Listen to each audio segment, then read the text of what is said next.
Honey, we need to chat.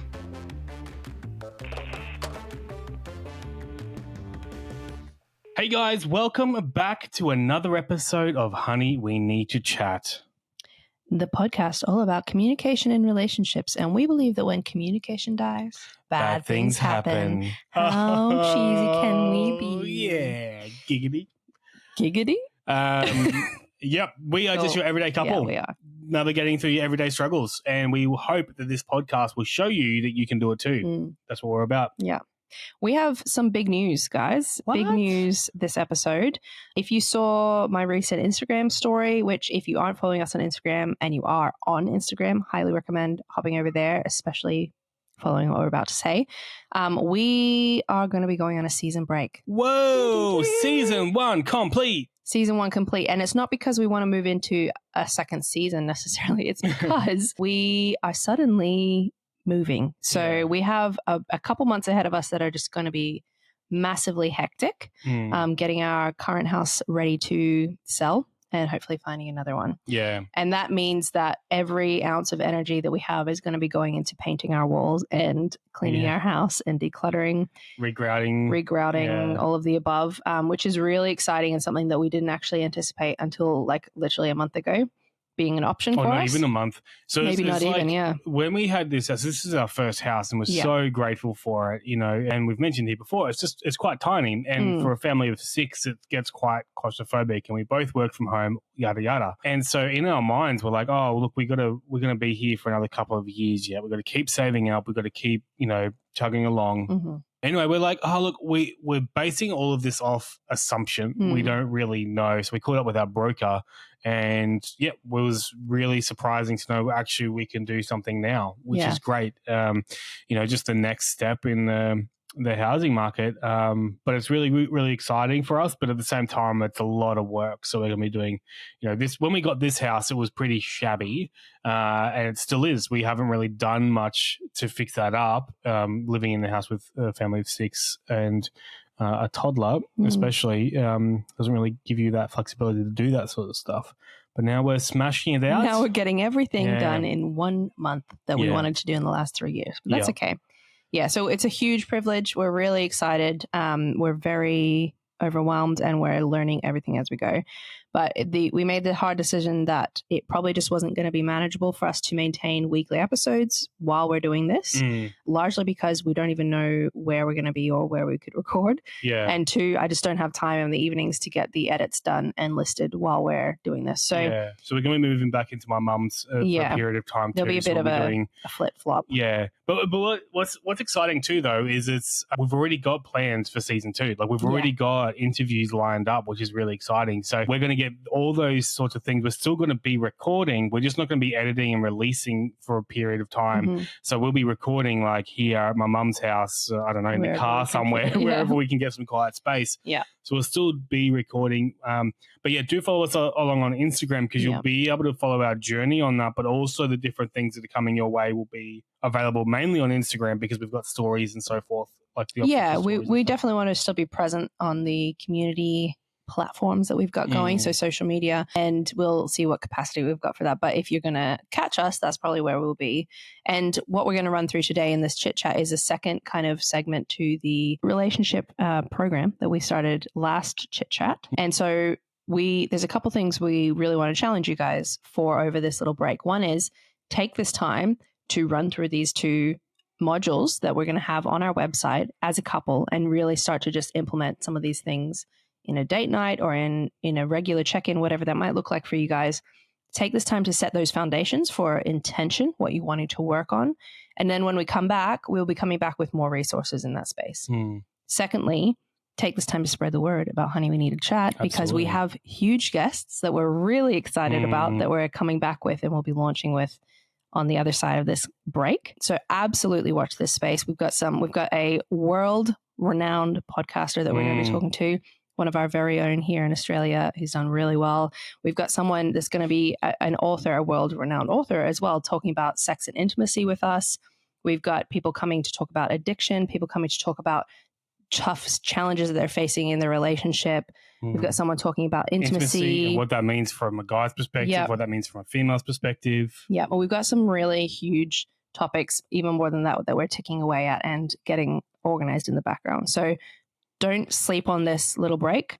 Take it as an opportunity to get yourself prepared for the content that's coming and help us to reach as many people as we can during this break so that when it launches again, we can hit the ground running and other people can have these resources because we believe they're really valuable. Yeah, and as well, look, this is the perfect opportunity for you to head over to Patreon as well because there's so much content the majority of you haven't even heard yet. True, yeah. So if you're still wanting something to listen to in the season break, head over to Patreon, check out all the stuff over there, join the community over there, join in on the conversations over there, and just get yourselves prepped for season 2. Yeah.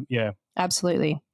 Awesome. Well, that's our massive news. TBC in terms of how long the break will be, but I'm thinking at least a month and a half probably, getting us through October and into November, which is when hopefully life starts to calm down for us. But getting ready for Christmas. Touch base with us then. Maybe we can launch back on my birthday. Oh, nice. Maybe we'll see. And then we're going to be into Christmas. Oh my gosh. Anyway, don't even worry about it. It's not your problem, not your monkey, not your circus. All right, so let's dive into the second segment. So Blair doesn't know what this is going to be. No. This segment works a lot better for a chat. If you heard our last chit chat, you'll see that we started to record that, but the balance wheel of life or balance wheel of relationships, is very visual and very independent. And so working through it on an episode didn't pan out the way we wanted it to. But check it out on the website. It out and really helpful. Download that resource because it's there. It's free. All you need to do is just pop your details in and you can download it straight away. If you have any issues with that, contact us as well. Definitely check that out because it's a great foundational tool to set you up for these following modules, basically. So we're going to work off what we did do. We identified at the end of that episode areas we wanted to work on. And I think we landed on communication. So we're going to, for the example of this module, we're going to work on communication. Nice. That's communicator. It's almost appropriate for the podcast. I get it. So today's module is on the very well-known tool called the GROW tool. Have you heard of it before? No. Yeah. So GROW stands for Goals, Reality, Options, and Way Forward. And it's a really helpful tool for helping you understand where you are now and where you want to be and then how you can start moving forward. So we've identified that when we did our balance wheel, we were like, communication could have some work and it's something we want to strengthen. And so whatever area you have identified on that, use that as your foundation for this. This is what this specific area is what you're addressing. If you come in too holistically, like if you're trying to take into account a bunch of different areas, it can get overwhelming and maybe lose a bit of its efficiency because you're not able to get super specific. So although we believe all of these areas are really important to relationship, don't worry, you can work on those later, but just start with this one that you've identified as a way forward. And I think just trust me that will be more effective for you than trying to take too many on board at the same time. So this model, guides us through 4 key areas. Like I said, your goals, your reality, your options, and your way forward. So we're going to take a little time to explore that. I'm going to start with a quote from Tony Robbins. Tony Robbins says, "The quality of your life is determined by the quality of your relationships." Ooh. And I think that's a really impactful truth because if you think about your relationship, especially if you're parents, but regardless if your parents or not, it impacts every area of your life. How quality your relationship is kind of a foundational piece to the rest of how everything else is going. You might be able to fake it in the other areas that you're happy or that you're doing all right, but really deep down inside, if your relationship's in a bad place, it does feed into the other areas. Yeah. And especially when you have children, that really feeds into there. It adds an extra layer. So it's important to be doing this work. So let's dive into goals. I'm going to ask you this question first, baby. So what motivates you to improve in this area of communication? What motivates me to improve in the area of communication? In our relationship. Why? Why do you want to improve in communication? Because I see it as my biggest weakness. And I see that the biggest thing that when we wrestle, not physically, when we when we have struggles in our relationship, it always comes down to to a communication issue. Mm-hmm. So it's like either my way of explaining something or my way of understanding something. Either way, it's a communication thing. So yeah, that's why. Yeah. Because I see it as like if we get better at communication, we get better in a lot of other areas because we can navigate through those other areas. Yeah. Yeah, I would say exactly the same thing. We have children home on school holidays, hence the lovely soundtrack in the background.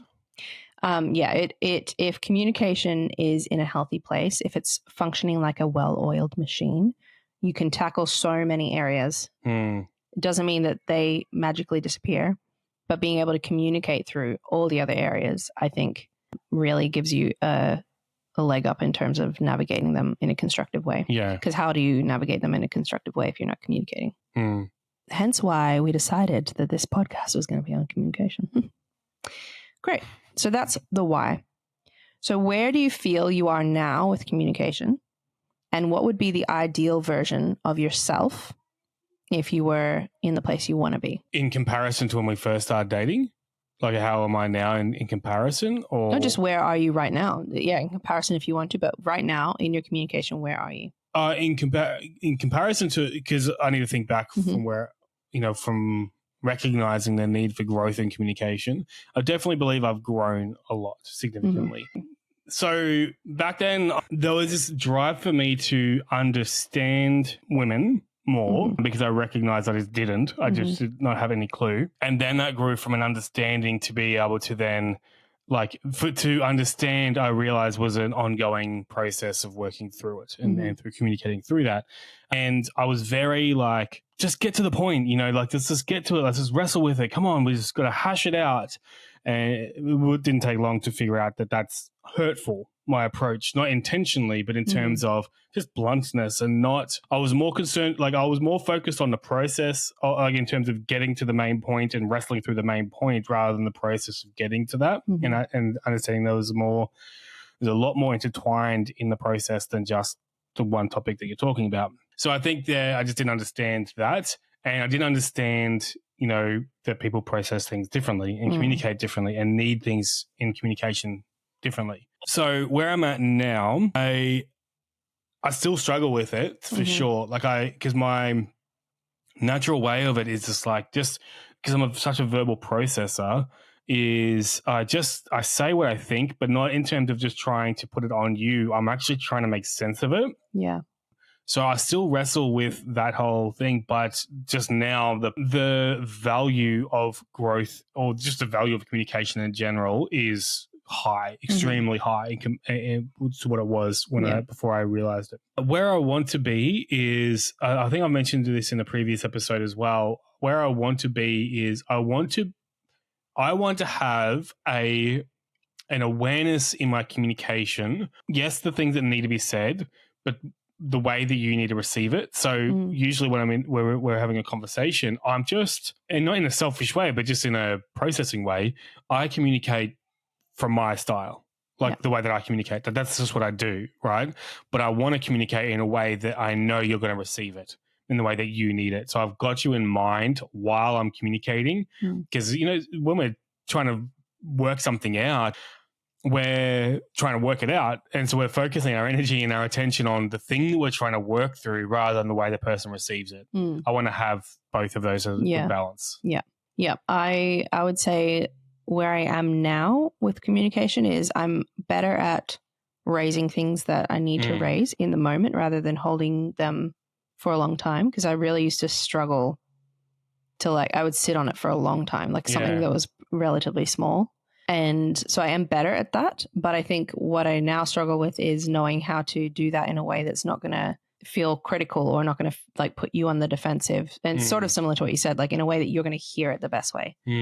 But also in a way that I'm removing your reaction in some way. I'm removing the ownership of that from myself because yes, I need to be doing it in a way that is best for you. How you react and how you take that is your responsibility. And I think this is valid for you as well. Always doing it in a way that is caring and with you in mind, as in with each other in mind as a filter, but also knowing you're going to react the way you react. And because that's one thing that I've wrestled with in my past is taking on how people feel about things. And I really struggle to set aside how someone's reaction is to something or how I perceive someone's reaction may be. So I just sit there and like, yeah, it's a horrible mix. And so I've needed to learn how to be like, that's their journey and that's valid, but it's not my thing to like take it on as if it's my own. And so there's been a few things like we talked about the engagement ring, for example, you know, that should have been raised ages ago. And so that's the difficulty there. I needed to let you react how you needed to react. And I needed in that time, although it was hard and I'm not sure I succeeded, to be able to just like let you be. Like that's your reaction. From my perspective, I think you did succeed in that. Yeah. It was, I mean, internally is different to externally, but yeah. But I needed to raise it in a way that was as loving as I could. And again, I'm not sure how successful that was, but that's what I want to work on is bravely, boldly saying what I need to say, but in a way that's caring to you, but also just saying it or being able to communicate it in a way that's I'm doing my responsibility and I can also let you do your responsibility. So yeah, in terms of what that would look like, I think having a much more gentle approach, but also a consistent approach, like just almost regularly checking in rather than it being this thing. And I still do struggle with this being like, I need to talk about this. I need to talk about this. And then I sit there and I just like, it becomes bigger than it needs to be. All right. So third question. So now we've talked about where we want to be. We've pictured where we want to be, what we want that to look like. And you can get super detailed on this, like go to like how you want to hold yourself when you're talking or like what the vibe should be, what you set up. You can get super detailed, what kind of candle you want to light, what kind of like music you want to play. And the more detailed, the clearer you get, the better the impact. So just to say that for you guys when you're doing this at home. And then what I want to do is rephrase what you've just said about where you'd like to be and talk about it in positive terms as if it's already happened.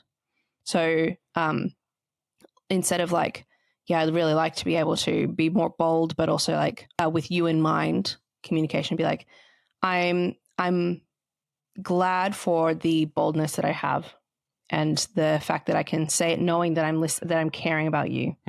But I'm saying it in a way that is going to benefit us both in terms of not building up.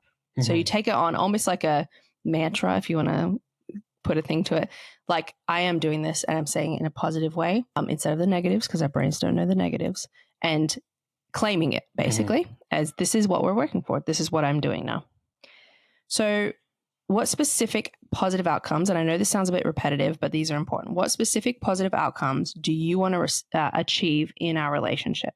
What positive? Specific and positive, yeah, with the lens of communication, but doesn't have to be only communication related. The podcast is one of these things that's been helping with this actually, thinking through that is that intentional time where we grow in our communication, you know, this is the podcast has actually been that for us. And that was sort of that intentional thing of this is a weekly thing that we'll sit down and we'll do and we'll discuss stuff and it's just growing. It's not necessarily speaking about ourselves, but it's just working on that communication. So that intentionality behind the growth of communication is good.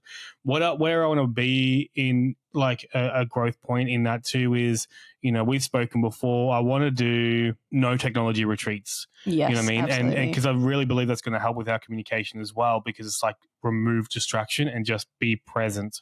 There's no agenda. There's no topics like we're doing on the podcast. There's nothing else. It's just you and me and where the conversation goes. That's what I would love to do. Like have that as something that we do. I would love to do that annually. Like that's my goal. My dream is annual retreat with you, no technology. Yeah. I think a really specific positive outcome is I would want to just feel that we both feel just so safe. Like we just both feel very carried, but not in a way that's like we're dependent, but just like I can trust that if there's something, I don't have to second guess that you're wrestling with something, you're going to bring it up and you're going to bring it up in a way that's because you want us to be stronger. And same for me. You can trust that if I'm raising something, it's not because I'm trying to be nitpicky or I'm in a mood or I'm trying to like get my way. It's because I want us to be stronger. That's the tone of communication that I really want us to get to. And I think we get that way, but then there's times where it's rocky, like it will be for everybody. But that's, I think, just being like, instead of there being any kind of internal turmoil about it, just being like, oh, okay, I trust him in this. And I trust myself in this, or you trust me in this. And there's probably a whole bunch more. So list as many as you like. Yeah. So now we're moving on to the reality side. So we've spoken about the goals. Now we're going to move on to the reality. What aspects of your current self, so who you currently are, or our relationship, indicates that this area of communication needs work. What stands out to me is when it's because I still get defensive. Like I still offend. I still, like, not even just with you, like in general, right? Like, so I manage a bunch of teams and people, and I can still communicate to them in a way that's blunt and to the point and whatever else. I don't have them in mind. Like I still do that. So for me, like I'm sort of looking at this as in two sort of lenses. I'm looking at my communication in general and then my communication with you. I feel like my communication with you is a lot more intentional, and I think through it more because it weighs on me so much more than I do with everyone else. But I feel like if I can focus on everyone else too, as a general thing, not each individual, it helps me with my growth in my communication with you. Yeah. Well, so you're just focusing on your communication, not on anyone else. It's how you communicate. Yep. Yeah. I'm the same. The defensiveness for me, like that I still get defensive and I still get like, defensive. It's all under defensive. Like, what? But you do this, or I do this, or no, but you didn't see me do this. Like, I don't like that. And I wish that wasn't a part of it. And I think that I still wrestle. I still sometimes have that, like, I don't know how to raise this, or I sit there and dwell without mentioning it for too long. What specifically, again, repetitive questions, but what specifically are you dissatisfied with right now in how you approach this part of yourself? Something I want to just mention really quickly before I go there, and I'm going to have to ask you to repeat it again because I zoned out because I was thinking of this other thing. This is my mind. I find it hard to stay one track. These are very repetitive, but the repetitiveness is so important because you don't just want questions that you blitz through. The purpose of these questions is to get that self-reflection happening, to slow you down and answer the question pretty much over and over and over again to really get down to the nitty-gritty of it, because that's where you can, if you just ask one question and answer it, that's going to be out of your mind tomorrow. If you ask the same question in a different way multiple times, it's going to be more ingrained and you're going to be like, oh, that's right. You're going to remember it more and it's going to help you with the things that you're doing. So yes, it is repetitive. Stick with it. I know a lot of people will look at this sort of stuff of like, oh, I can't be bothered, whatever else. But I want to challenge you and encourage you, dive into this, be intentional, be focused, be curious about yourself so that you can be a better partner to your partner. It also helps to identify what's underlying these things. So your first reaction might be, oh yeah, I get defensive. Yeah. And then if I ask the same question slightly different, it might be like, oh, actually, it's not that I get defensive. It's that I don't trust that you trust me, or I don't trust, or I'm too scared to become like one of my parents, or I'm triggered because of a previous, like there could be so many things sitting under I get defensive. And if we're just answering surface level, like you've said, we're not engaged fully in that reflection internally. So very important. Good point. And just as well to the guys listening in, there's a stats out there talking about over 50% of guys don't get the help that they need. They might recognize something within themselves, but they don't do anything about it. Don't be one of those 50%. You know what I mean? If you recognize something, don't even do it for yourself. I feel like there's something with guys where if we're the motivator for ourselves to be happier or whatever else, it's kind of like takes a back seat. But if we have our partner in mind or our kids in mind or whatever, or someone else in mind for that driving force, if you invest in yourself, you're going to make other people better. You're going to build up other people. You're going to make them happier. You're going to make them more supported. You're going to be able to, all these different things. So if you're recognizing this within yourself, actually do these steps is really important. And you're also helping the next generation observe, start from ahead, basically from where we did.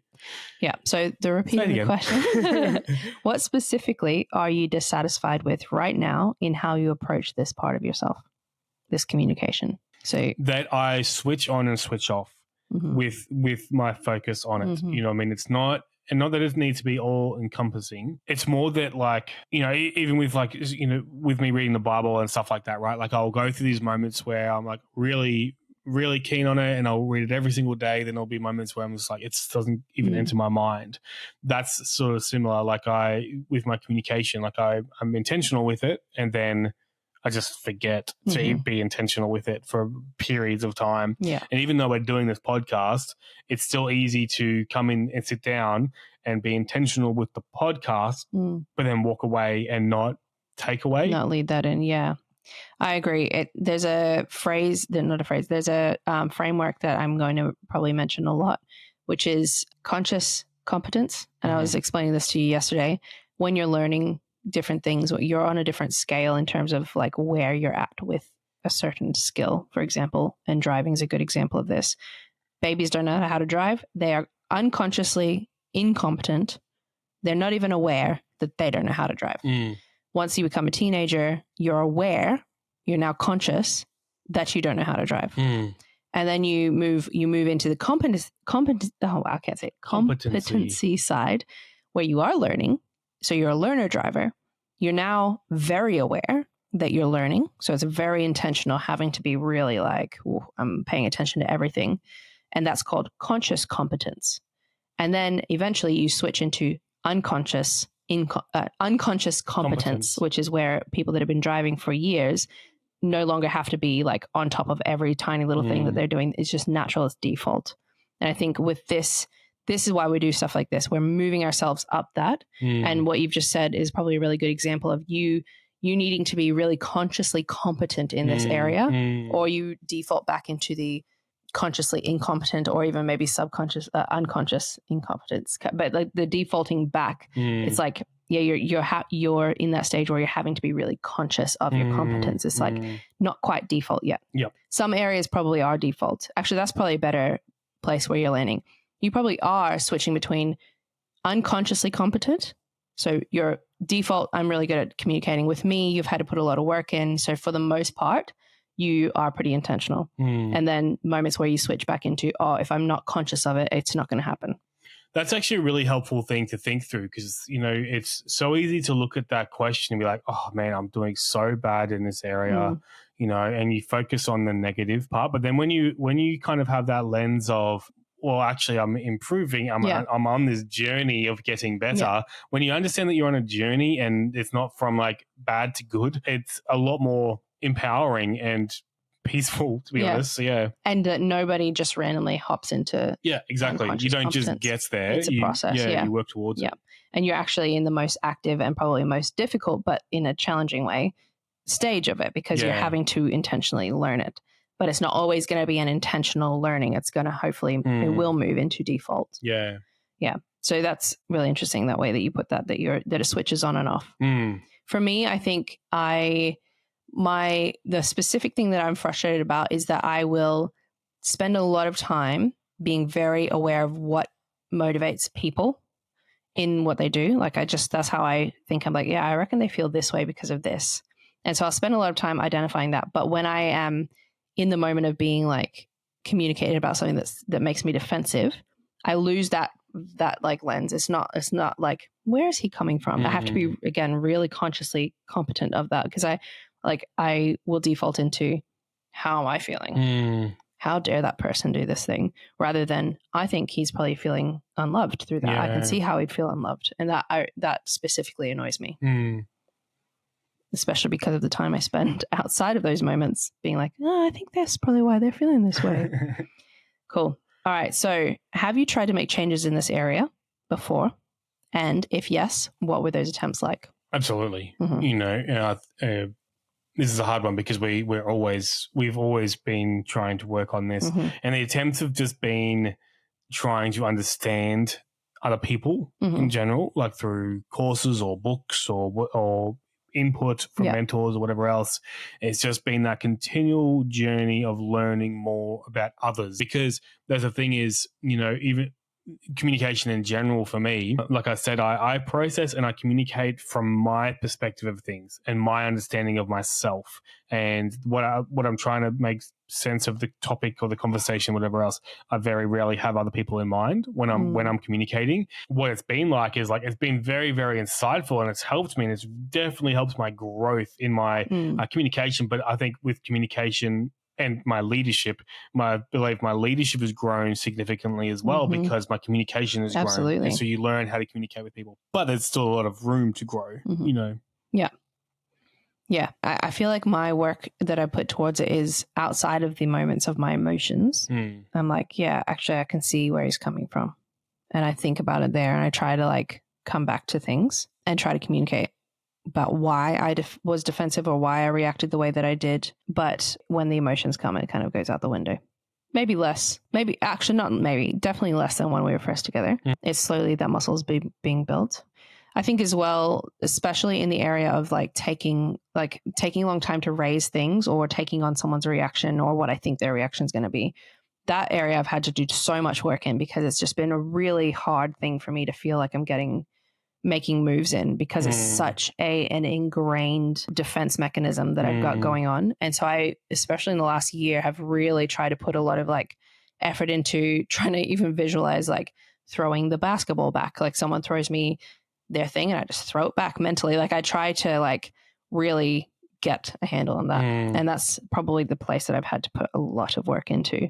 I actually had my cousin mention a really interesting phrase that for some reason has worked so well. And I don't know why these things sometimes work and they don't in other ways, because it's exactly the same as everything else I've worked on, like everything else I've tried to say to myself. But he said, it's not my task to do that for you. And I was like, oh my gosh, like using that in the last few weeks has actually been so helpful. Yeah. So thank you, Dan, if you heard that. And so I don't know why that phrasing all of a sudden has just been like, that's not my task to do that. And that's helped me hold things with less intensity, which then helps me communicate better. Yeah. So it all like snowballs. Who knows about snowballs in Australia? It never snows. Great. So who in your life, this is the last question for the reality side, who in your life supports your growth in this area and who could be a helpful resource if they're not yet being that resource? So my mates and my co-workers are helpful resources. So we talk about that quote you mentioned earlier, sort of like who we surround ourselves with. Yeah. And my mates are very open and transparent about growth. And it's like we're all trying to grow. And even my co-workers, the organization I work with, we're trying to bring greater support for dads in that perinatal period.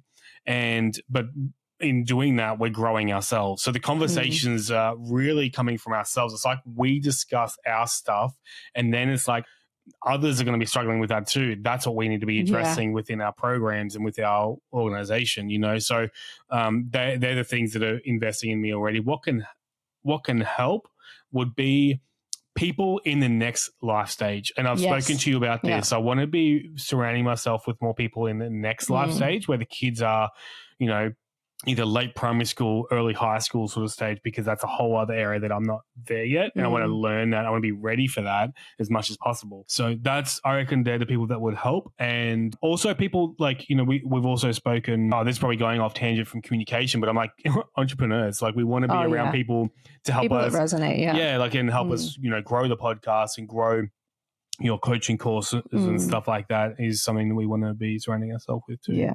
I never feel as like light and like capable as I do around people that have the same goals or the same kind of like drive. Yeah. Yeah. So that's slightly off, but similar. I think it does really impact the whole, even things like communication and relationship. For me, same thing, like who could help is absolutely someone just a bit ahead. I think, and that's really hard to, like, I don't even necessarily have a person that I've got a few people that kind of are in that stage, but I don't necessarily have a person I'm like, oh, this person would be really good. And I'd love to find somebody like that because I do think there's so much value from someone who's just a few steps ahead of you and that has had the same heart in terms of like, we want to really grow together. I think sometimes you think about like people a number of steps ahead, and I'm not sure when you're that far ahead, there's absolutely so much wealth of knowledge, but it'd be almost like that far removed that I kind of want to step my way up, But yeah, my friends, I've got some really beautiful, constructive, encouraging, helpful friends around me that that are very safe to bring my thing that I'm challenged by to, and know that I'm going to be given advice or given support and advice and in a way that's going to bring a constructive thing. So absolutely agree with you. And so if this is you and you're like, oh, I don't have anyone, what would be really good is to be like, identify who you do have, people, whether it's, people that you know, or resources like this, like a podcast, books around you, recommendations, community forums. There are people you have. So take a moment to try, and especially if you're struggling with this question, as neutrally as possible, be like, who do I have? And then also, if you're like, actually, I really would like more resource in this place, more people feeding in, what might be cool is to sit there and be like, who do I want? And instead of picturing a person, get really clear on this ideal person that could speak into your life. Like, who do I want in my life in this space? And just get clear. Like, I'd really like we've just done, someone a few steps ahead of us, kids late primary school or high school, and in a relationship where they're focused on this. Like, identify those things and get kind of a goal person in your mind so that you can be, it's almost like a clarity in terms of who you want to be around and surround yourself with. It won't be an immediate, like, you don't go shop for a friend, but you can start to be like, when you're wading through who you're building community around, wherever you might have community, be like, these are the people that don't really help me towards what I feel is valuable and important. So I'm probably not going to use them as an authority in the space because I don't feel uplifted or constructed in that. And instead, these people actually do kind of have this real good vibe, constructive vibe in this space. And I think I'm going to try and put a bit more effort into engaging with them. And another stat for you all. So 47% of guys view struggles as a sign of weakness, right? So like depression or anxiety or whatever else is a sign of weakness. And this is something that I'm so... And I was definitely in that boat as a younger guy, right? I was definitely in that place of just not understanding what it meant, but also I was in that place of prioritizing self-growth, not practical growth, like career growth, but like myself. I just didn't see the value in that. And that's a big thing that I've been really chatting to some guys about is, getting help is that for me a sign of strength, because to do that is a level of vulnerability that we're not used to as a lot of guys, right? And that is scary for a lot of guys. To be vulnerable there's a fear element to it. So we won't do it. And that's what I was saying before about that, 50% of guys don't get the help and support they need because there's a fear element to it, because there's a vulnerability that we're not used to. I want to really challenge you guys. Like, if you want to grow, we need to go to the hard places. Like, we see difficulty as physical difficulty for a lot of people, you know what I mean? But it's so much more than that. And the reward for you going to an emotionally difficult place is so much greater than any physical challenge you will ever achieve. You know what I mean? Like, the reward from a physical challenge is great, but the reward from going through an emotional challenge is greater. You'll be so much more emotionally intelligent. You'll be so much more emotionally stronger and healthy to be able to support those that you love, right? Like, we're in relationships, guys. It's not just this buddy that we hang out with at our home. Like, this is our spouses, our partners, people that we love. It's going to impact our kids. It's going to impact our friends. Like, the growth that we do is going to be impacting people way more than just ourselves. Yeah. So just want to put that, I want to keep bringing those challenges out there, because I know a lot of our audience are males, and these are the things that we wrestle with. We do. And these stats are so clear. 50% of those two stats that I mentioned before. This is a real challenge for a lot of guys. And also just to help our female audience too, to help you understand guys more as well. It's like, it's not that we just have this stubbornness of, going to an emotional place. We've never seen it. For a lot of us, we've never, ever seen that other male go to an emotional place. So for us to be able to go there too, it's not that the lack of want, it's the lack of knowledge of how. Like, how do you do that? How do you share that? How do you process that information? How do you process those emotions? I know it kind of sounds a bit weak, maybe possibly from a female's perspective. The guys just don't know how to do that. But the reality is we don't. And this is the culture that is changing. The culture is changing because more and more guys are stepping up to the plate. They're stepping up into that vulnerable space, because they see the impact. People are starting to see that more. Yeah, absolutely. I love that so much. And I think when you're talking about like working on the emotional vulnerability, that underpins everything. The strength that you get from something like that makes you stronger physically in the long run. Yeah. It helps you with those challenges. It makes you better. It makes you be able to better tackle your work goals or your whatever goals. It's actually you're doing yourself a disservice by ignoring those things. And that's why that first quote about like the quality of your life is determined by who the quality of your relationships. 100%. 100%. All right. So moving on to options now. The O of grow. I want you to list ideas or possibilities that will move you closer to your goal in communication. Big and small steps. And think of it from this lens. If fear was playing no role, like there was no fear in your decisions, what could you improve? Anxiety. So green lighting. So everything's 100%. possible, right? Yeah. So going to the moon is possible. Next, and that's the thing too, is like going to the moon is possible, but that's a huge step. So what's the next steps that can be helping me do this? I think the next steps is naming people that I will go out and speak to about. I'm not going to go to them and say, hey, can you help me? I want to be friends because I want to get better at this. But just like, who can I organize to catch up with, like a coffee with, or get our kids to catch up and have a play date with, whatever else. I think that's the next thing. And then, and this is the beauty of relationship. You and I can help each other do this, right? So naming people and then naming their action. So guys need action. With like just catching up and just talking is not something that guys naturally do. We need to always be doing something. So either it could be coffee, or I went out with a mate last night. We had a meal. We're just going to be doing something. Yeah. Catching up with some other guys soon, and we're going to do like a virtual reality golf thing, which is going to be fun. But we're going to be doing something. We won't just go out and catch up. We got to be doing it. So what could that be? So I think stepping it out like that. Yep, I think that's the next steps. Naming who it is, naming what we can do. Yeah. Yeah. Then following that up. Yeah. For me, I would be same, naming people that I could surround myself with, and then putting myself out there to invite them for coffee or whatever. Green lighting, I would be doing like seeing a psychologist again, or a counselor, just to help me with really like nailing down this, like removing the emotional difficulties I've got with it.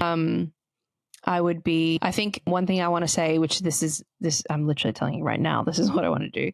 So it's not relevant to us, but it could be you listening to this and thinking, well, yeah, I want to work on this, but I don't even know how to tell my partner. I think telling your partner, like being, if pretending we hadn't had this conversation, getting really clear with you and saying, I want to work on this. So I just want you to know that I'm being intentional. I want to be really intentional with my communication to you, and just naming that. Like if fear was removed, vulnerability was removed, and that might not be the way that your relationship navigates or the dynamics you have, that kind of vulnerability can be a game changer to how your partner takes on this challenge as well. Yeah.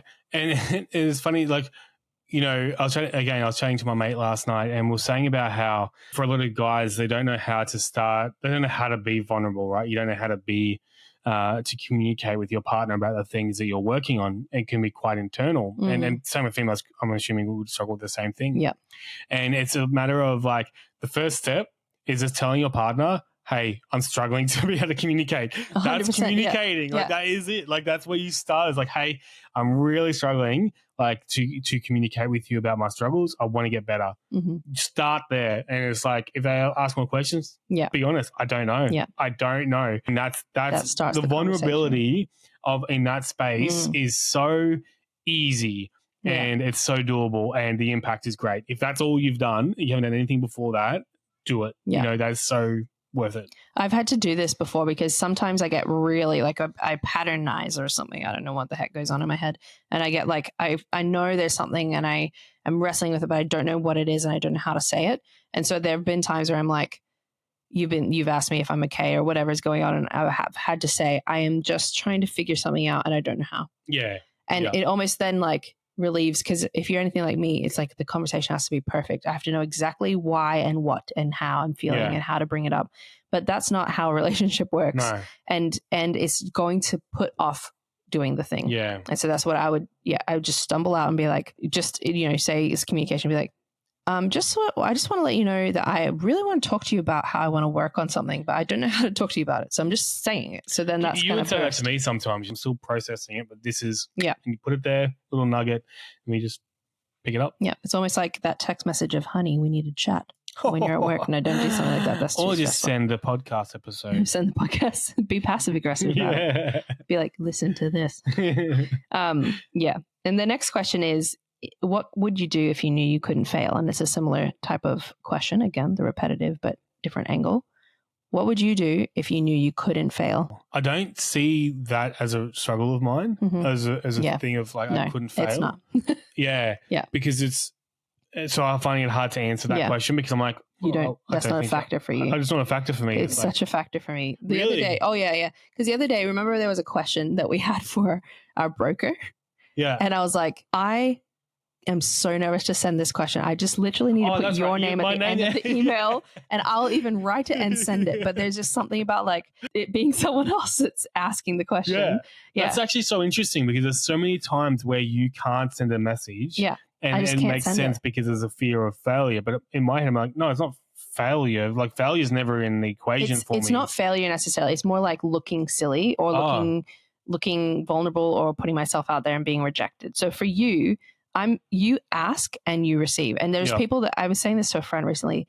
The people that succeed in life are the people that ask for what they want and they either get what they want or they don't, but they've asked. And I was like, if you never ask, you literally never get it. Yeah. And that's a bit of a different thing, but it's just sort of the same. Like if you don't put yourself out there, you might be rejected, but you also will never receive. If you don't put yourself out there, you're never going to get where you want. And I think people really value when you do put yourself out there. And I really struggle to look silly. I really struggle to not know what I'm asking or not have a clarity. So things like selling a house is extremely vulnerable for me because I'm like, I don't know what to do.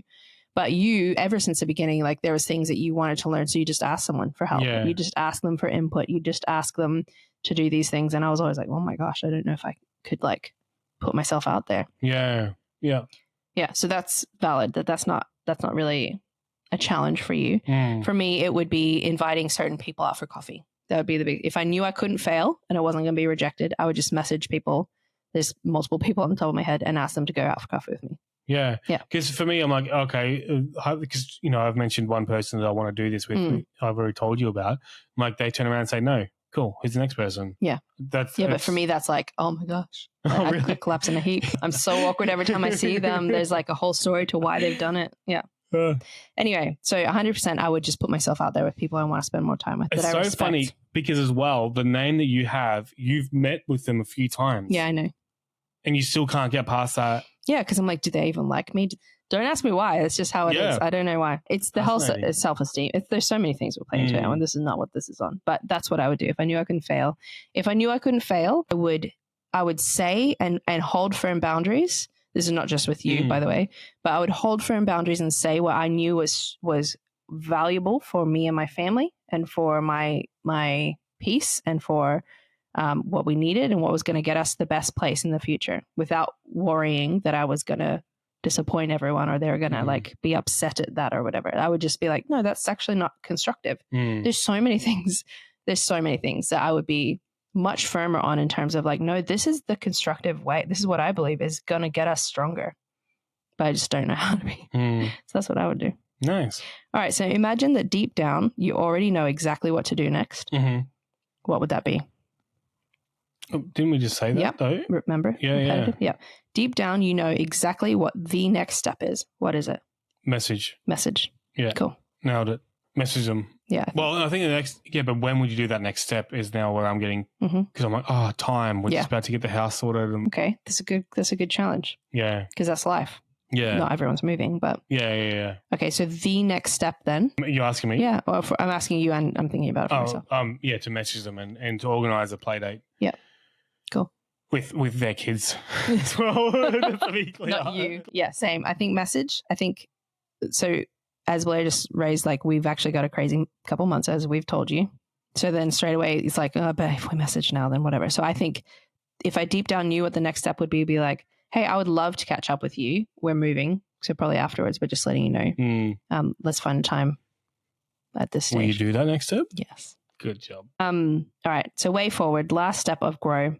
Looking at the options you've explored, which ones truly move you forward in communication? So this is, okay, what I really think is going to truly move us forward is like, it'll be nice to get other people to speak into our relationship and so forth. But what I really feel is going to move us forward are these no technology retreat weekends. Like I think that is going to be the big thing for us moving forward. Yeah. But the way I got caught up is like, when would we do that? Yeah. But still, but it's saying it is now putting that as more of a priority in my head. Yeah.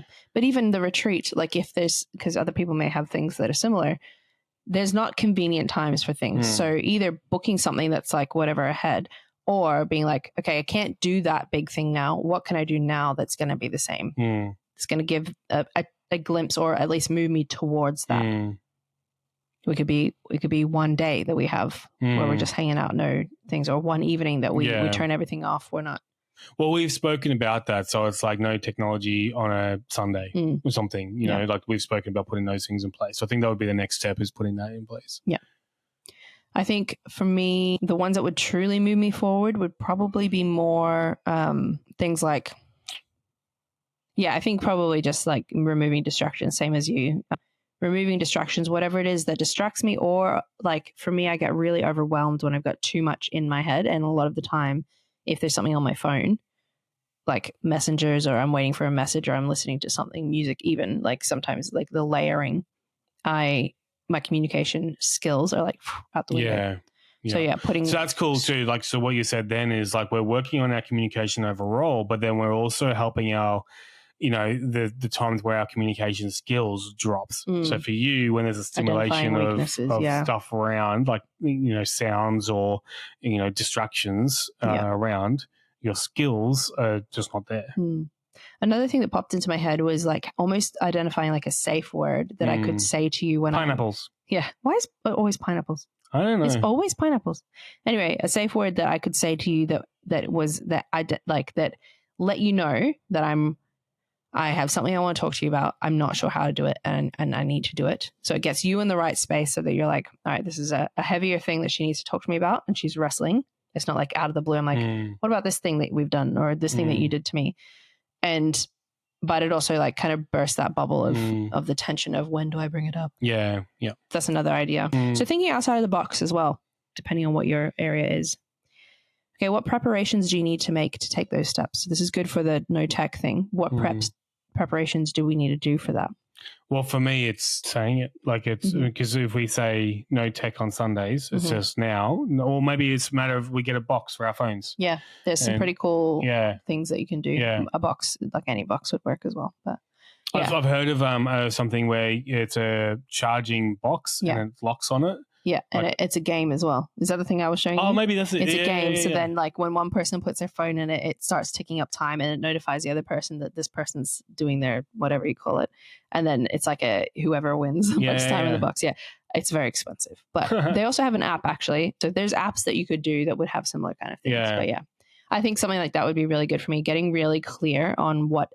It's not just don't be on your phone. It's like my phone's sitting on its charger, or my phone goes in the box, or literally from 12 a.m. on Saturday or Sunday morning till this time on Sunday, no tech. And then I know, then I can relax and be like, outside of that, it's fine. Or not, it's fine. But, you know, like once it ticks over this time, then I'm good. And it's something about that in my brain makes it more doable than just like, let's not do tech on Sunday. Yeah, I think that's really good. Identify someone you trust. When will you share your intentions and commitment to your planned actions with them? And I think we've just identified for us that we want more people speaking into this space. So if that's the case, that's a different challenge. But who's someone that you trust and inputs you trust and is safe right now that you could say to them, hey, I'm working on this. I just want to let someone know I'm working on this. Who's a safe person? One of my mates. Yeah, same. Yeah. Yep. And a good one would be, if, like we said, you haven't said this to your partner, they would be a good person. Yeah. Oh, no, absolutely. I think that should I was going to say like you, but you're right. But we're having this conversation.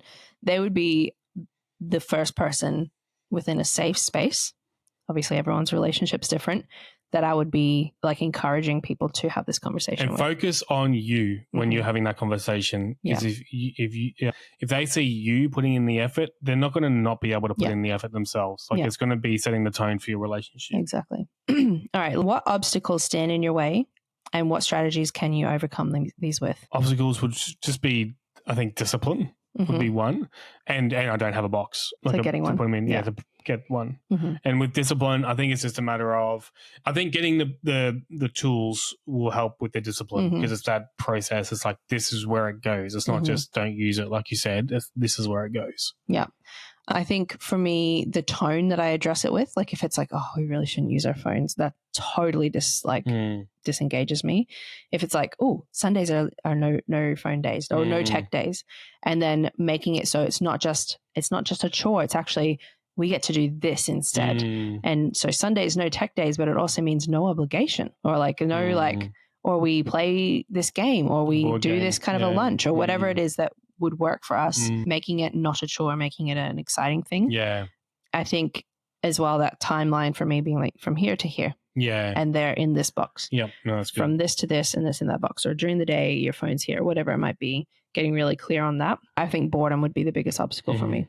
Boredom being like, that's not very fun. And then being like, actually, this is what we're going to do to make it fun, make it special, make it doable. Last one, really important.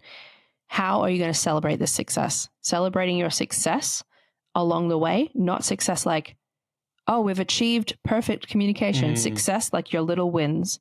How are you going to celebrate that? And that could be actually following what I've just said, instead of being like, oh, Sunday's going to be our no tech day. I was thinking the exact same thing. Is like, cool, it's pizza day or something. Pizza day, yeah. Whatever. Find a way that you're going to celebrate your success. Yeah. I think something like that works really well for us. For me, at least. Straight away, I want pizza. So that works. Pizza's not open on Sundays. Damn it. So get really specific. How are you going to celebrate? This is a fun process. This is a good challenge. Celebrate together as a couple and be approaching it with a positive, like, yes, we're doing this. And like we talk about that conscious competence to unconscious competence, we're celebrating that process, the little bits that get us closer there. And I'm going to finish with one little quote from Audrey Hepburn. The best thing to hold on to in life is each other. Holding on to this relationship and putting intentionality, the pride and the foundation and the enjoyment that you will get from actually intentionally addressing your relationship is invaluable. There's actually no value to put on it. It can't be bought. It can't be fabricated. It is from hard work, but for the best return. Well, thank you for sitting through this grow session, grow with relationships, in relationships. Like we said, we are going to be going for a little while. So this is the last time you'll hear from us for a while, but watch our socials. Please do follow along. And chat with us, guys. Keep the conversation going. Yeah. Thank you for those that entered our giveaway last week as well. We really appreciate it. And we want to keep hearing from you guys as well. Please reach out. Please share the podcast. Be really excited for the awesome guests and interviews we're going to have when we come back. TBC. Season 2. Season 2. Good chat, All right, guys. Thanks, guys.